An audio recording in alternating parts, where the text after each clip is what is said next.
రాహుల్ గాంధీ కనపడతాడు రాహుల్ గాంధీ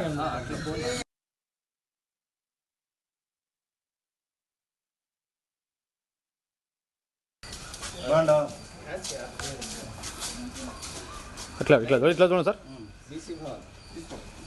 ఓకే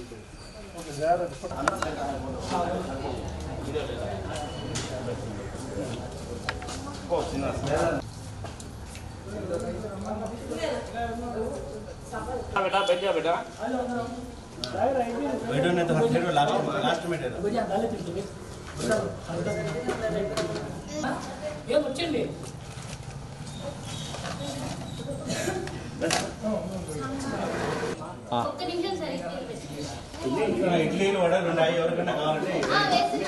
ఈరోజు మా యువ నాయకుడు నిజమైన యువ నాయకుడు అంటే మా రాహుల్ గాంధీ గారే. ఆయన జన్మదినాన్ని పురస్కరించుకొని ఇక్కడ మతి స్థిమితం లేని మెంటల్లీ హ్యాండిక్యాప్డ్ ఏదైతే హాస్టల్ ఉందో ఇక్కడ మరియు హాస్టల్ మరియు స్కూల్ నడుస్తుంది ఇక్కడ అల్షిఫా పేరుతో ఓల్డ్ రిమ్స్లో అక్కడ రావడం జరిగింది.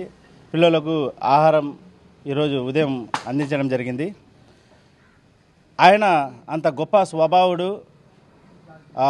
రాబోయే కాలంలో ప్రధానిగా దేశానికి ముందుకు తీసుకెళ్ళినవాడు.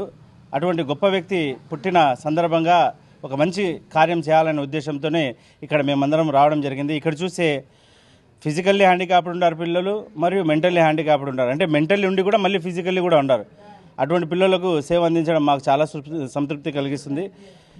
అదేవిధంగా నేను ఇంతకుముందు కూడా చెప్పినాను, ఈరోజు కూడా చెప్తున్నాను, ఎవరైతే యువత ఉందో యువతతో రాహుల్ గాంధీ ఉన్నారు. రాహుల్ గాంధీ యువతను చాలా వాళ్ళ మీద దేశం వాళ్ళ ద్వారానే ముందుకు తీసుకెళ్ళాలి అనే ఉద్దేశంతో ఇక్కడ యువత కోసం పోరాడుతున్నారు. వాళ్ళ ఎగ్జామ్స్ లీక్ కావడం చాలా బాధాకరమని దానికోసం ధర్నా చేసినారు, ఆందోళన చేసినారు.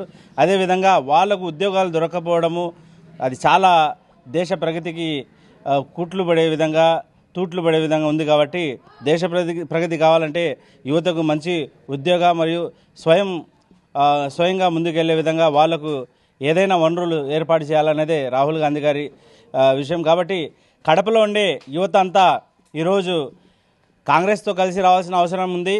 అదేవిధంగా సార్ ఏదైతే జరుగుతుందో ఎస్ఐఆర్ దానికి కూడా రాహుల్ గాంధీ గారు ఓట్లు పోకుండా యువత ముందుకు వచ్చి కాంగ్రెస్ పార్టీతో కలిసి పనిచేయాలని పిలుపునిస్తున్నారు. ఎందుకంటే ఏదైతే పార్టీలు ఉన్నాయో బీజేపీ కానీ బీజేపీతో ఉండే పార్టీలు వైసీపీ కానీ టీడీపీ కానీ ఇవి